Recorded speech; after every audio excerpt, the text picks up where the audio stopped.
This video, we're going to talk about revisiting the SI scholarship and avoiding mistake in applying for the Swedish Institute Scholarship for Global Professionals scholarship to study for master's degree program in Sweden. Guys, my videos are for educational purposes and I don't in any way represent any organization. My videos are just based on my research and student responses to the SI scholarship application. So in this video, I'm going to explore some of the mistakes to avoid in all the SI scholarship template, guys. My name is Frank, and let's get it started. Okay, guys, so we're going to the first slide of our video, and we're going to talk about the proof of work and leadership experience. We're going to discuss the instructions and everything that you need to adhere to ensure that you submit a work and leadership experience that is free of mistakes, guys. So one thing you need to understand is that on the SI scholarship proof of work and leadership experience, SI is very clear on who are supposed to validate your work experience and your leadership experience. One is your supervisors. The second one could be your managers, could be your HR or human resource manager, and it could also be the head of the entire organization. So it's very important to adhere to these people who can, sign or validate your work and leadership experience, guys.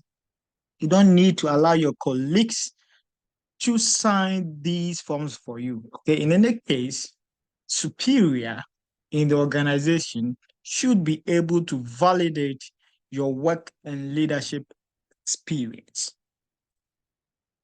Now, on our second slide, we can look at this. These things have not been looked into when applying for the work and leadership experience. You might end up making mistakes. Now, the first thing is date of birth of the applicant, and SI has given you a format that the year, okay, must come first, followed by a hyphen, the month, and the day.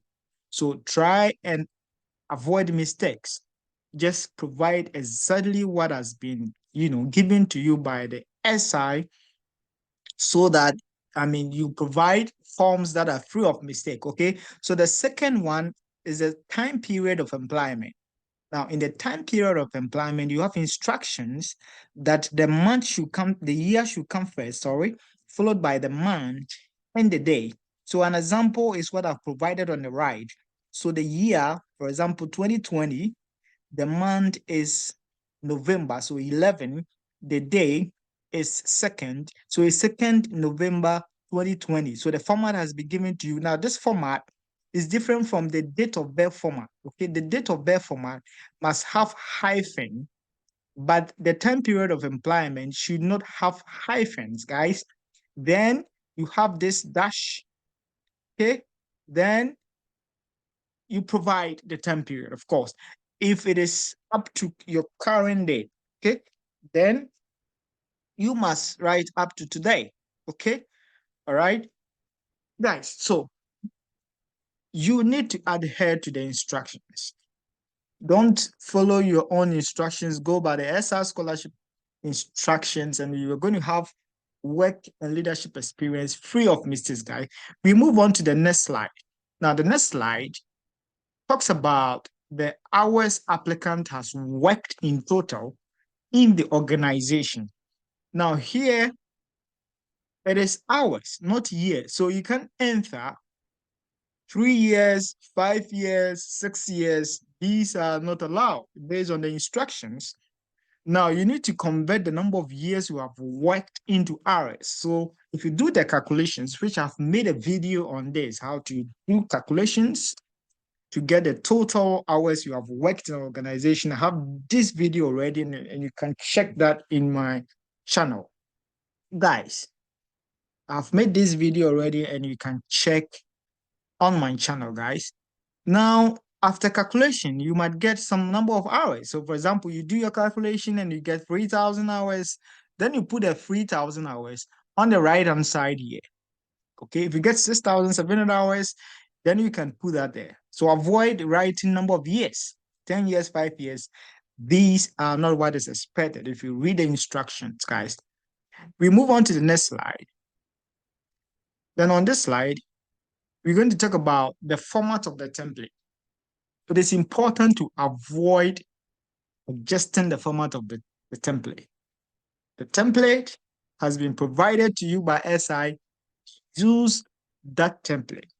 Avoid bolding words, giving italics, whatever, just enter. The format has been made in such a way that what you need to do is to just enter what is required of you. Okay, so you enter what is required of you without formatting the template, bolding, italicizing, underlining. These are not what is expected of you from a personal view. Okay, so don't change it. Another part of the work and leadership experience is the endorsement part, the validation part. Now, if you look at this validation part, you're supposed to provide your signature. Then you write the date. I mean, the referee or the supervisor or the manager or whoever is validating your forms should sign, write it, write the city and country. Okay, for example, the city and country, the city could be the place where the work is situated. Okay, the city of your workplace. So you provide a city of the workplace, then the country. Okay, so there are 3 things that are required in this box. Signature of whoever is validating your form, the date of which he or she validated the form, then the city and country, okay, of the workplace. Then this box here is the official stamp of the company or the organization the applicant works or worked at, or official stamp of a notary office, depending on your case. The stamp of the organization must be here. Okay, now looking at the nature of the box, the stamp can fix in between or can just, come out a little bit depending on the size of the stamp. So that is actually not a problem, of course, to me, based on my view. Okay, now we move on to the letter of reference form. You need to read the instructions. If you read the instructions, you will not have a problem. So I advise that you read the instructions so many times to understand what is required of you of the letter of reference form. Okay, so we're going to talk about few things in the letter of reference form. Now, in the letter of reference form, you are being asked, in what capacity do you know the applicant? Okay, that is, now, this question is being asked to the referee and not to the applicant. So the referee is supposed to fill the letter of reference form. And here he has been asked, in what capacity do you know the applicant? In what capacity? The capacity can be based on academic capacity.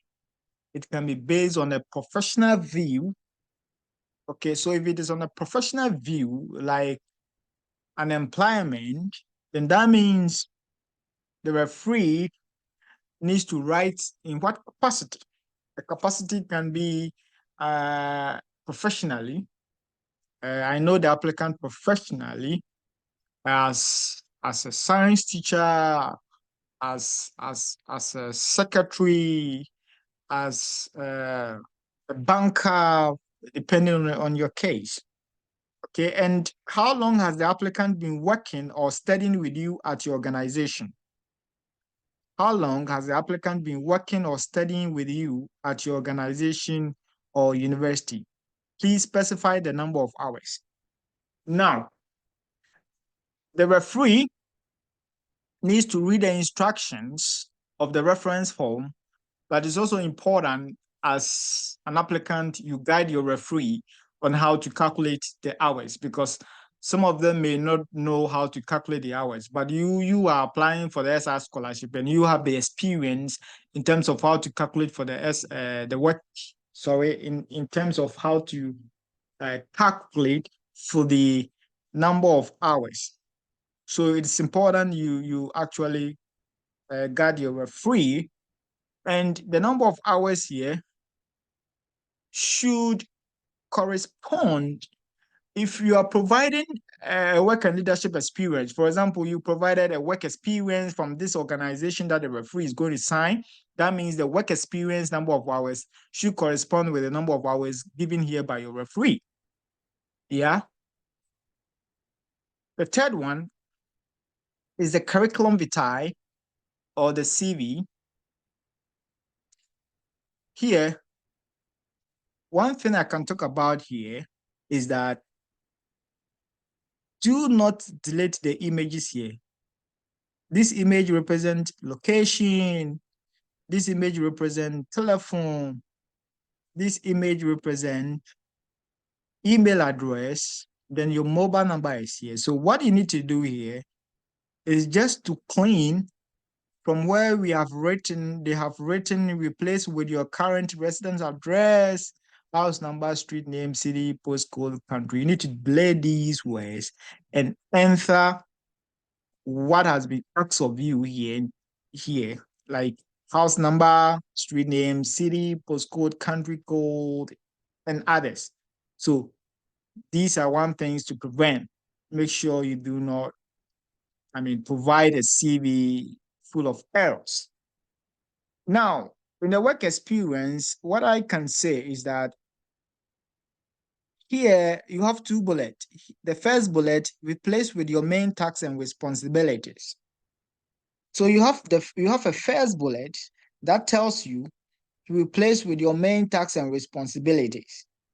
So that means you maintain the first bullet, then just write your main tasks and responsibilities. So in any case, it is important to only have two bullets, where the first one represents your main tasks and responsibilities, then the second one represent your leadership responsibilities. Here it says, if you were in leadership position, please describe it briefly and indicate how many employees were under your supervision. So you have first and second bullet.